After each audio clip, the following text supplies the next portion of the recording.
3.2 is when I was like properly getting into raiding. I have very fond memories of that patch. Sure do I. I mean, hey, basically no trash. Oh, delicious.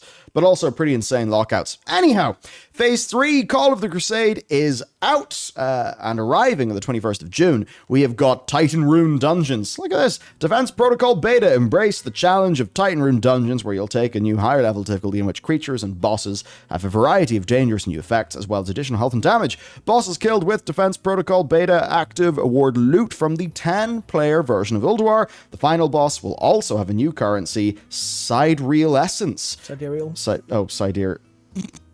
Yep. Sidereal Essence may be exchanged for rewards from 10-player hard mode Ulduar gear at the animated Constellation vendor in Dalaran.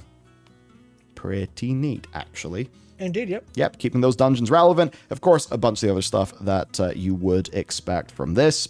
Then there is a 50% XP buff that lasts through June the 19th, so that's all very good. And less good, there is WoW Token. I mean, here's a fun little... Like, I remember GDKP runs. Like, they existed when we were playing Wrath back in the day. It's just that they weren't as pervasive. Yeah, now they're like... No, I don't want to say this, like, definitively. But, you know, there's a lot of them. And as the example here is... That's 198k for the dagger. That's a lot. That's a lot of retail money. Never mind, or Dragonflight money, I should say. Modern money, I should say. Never mind being classic money. And obviously, Wrath is a little bit different from vanilla in that sense, but it's still a... Let's see what Wrath Classic Gold prices are. I won't promote the site or anything. I just want to see roughly. Because Blizzard will have to undercut, or at least, you know, they'll have to be competitive with the market here. So we are dealing Well, that's the thing. Blizzard... Faralina is a big server, right, in US. Yep. Cool, so if I click on Faralina in this weird place. Yeah, so there's a couple people kind of getting my take off the bat, which is... So people 200,000 gold? 237 That's, yeah, of course it's going to... That's a lot. But like the token's going to be reasonable because they're just going to have the system where supply and demand, it'll go up and there you go. It'll be there, but I think, yeah, people are getting what I'm kind of thinking about it down, which is people queuing over the token and Classic are crying over nothing. Classic was already ruined with GDKP. And, you know, there's Belshar saying, who cares at this point? Classic's already awash with GDKP gold. And that's it, where we will get into what they've said about it. And they ultimately are like, can't win them. May as well join them. We've tried. This is better. This is healthier. Yes, we get money, but it's better that we get money than all the other like bad actors who are getting money, because so many of them actually are bad actors. Yeah. And like that's basically it. And they just say, look, the difference in this one is, look, we still can't ban all the bots. And unlike TBC Classic, your like daily upkeep for your character is nowhere near as much. Therefore, for the average player, they're not going to feel like they need to do this. Yep. Of course, if you're doing GDKP runs, different kettle of fish. Yeah, so this is the thing of, well, it's okay, yeah, so GDKP gold doesn't mean anything, that's just gold people farm normally. So, yes, but the point is that GDKP as a profound thing existing means that botted gold and stolen gold and dupe gold and whatever other reason you can actually kind of do there is just... That's been humongous. Yeah, that's just been there since Classic actually launched, and that's the case where you even say, like you see here, total exploitative BattleNet account closures 248,000 in 2 weeks. That's 250k in 2 weeks. That is ridiculous. 73,000 WoW accounts closed. Like, that's completely and utterly insane as a concept that it's that many in 2 weeks, but that's what they've been doing. If it wasn't for RMT, people would have been fine with GDKP. That's the thing, where who wants to farm gold? It's a fundamental thing about, like, incentives. Hey, do you want to roll the dice for your loot? Or do you want to use gold? People with gold will say, well, I want to use gold. And then people say, well, how do I get gold? Well, I farm it or I buy it.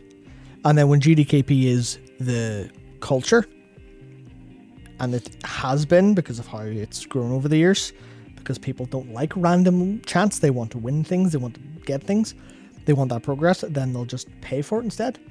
And because that results in people who just RMT, because botted gold is cheap, then people RMT more and more and more. And it just becomes this race of, if you don't RMT, you'll never naturally have the gold to buy anything. Because it's so pervasive, and otherwise you just buy everything.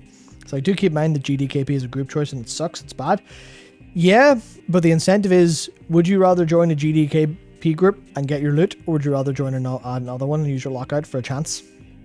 If you've got gold, you'll join the GDKP.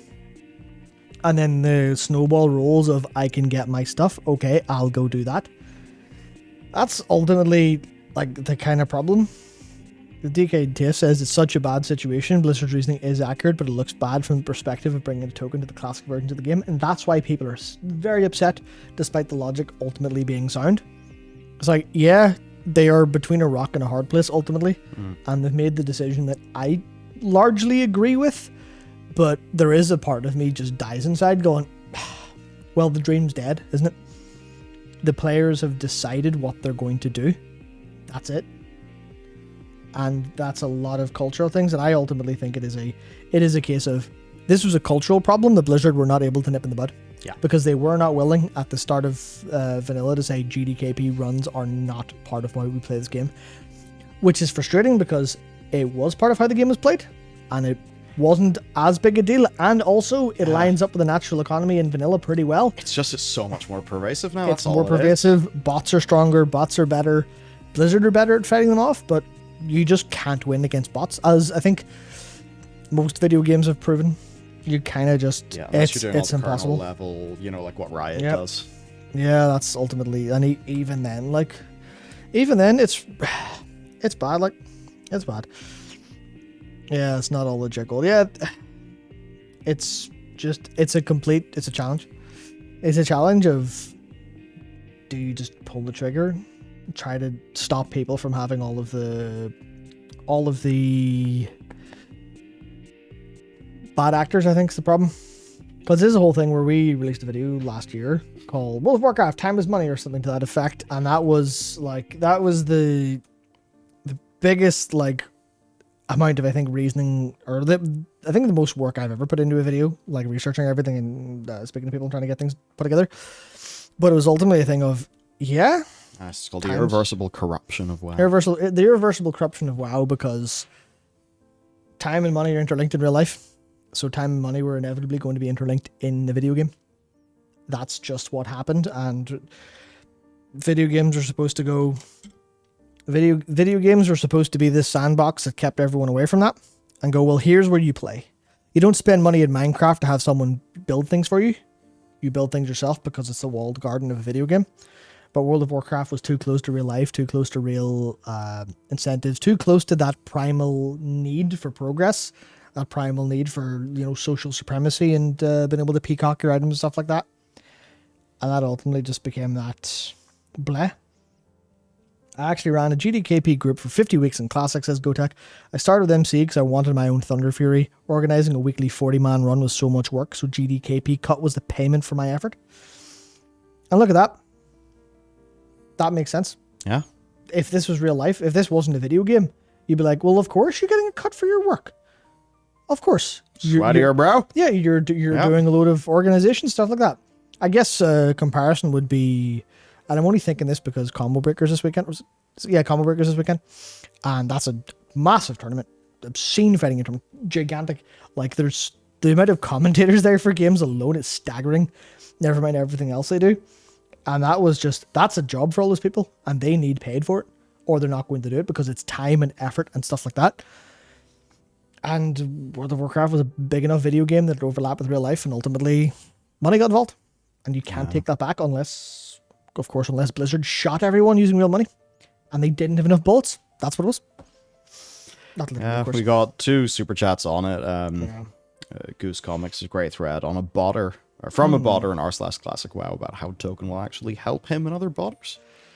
Interesting. I imagine that's because it makes it more normalized, and also people will, because it also introduces the aspect of buying game time with gold.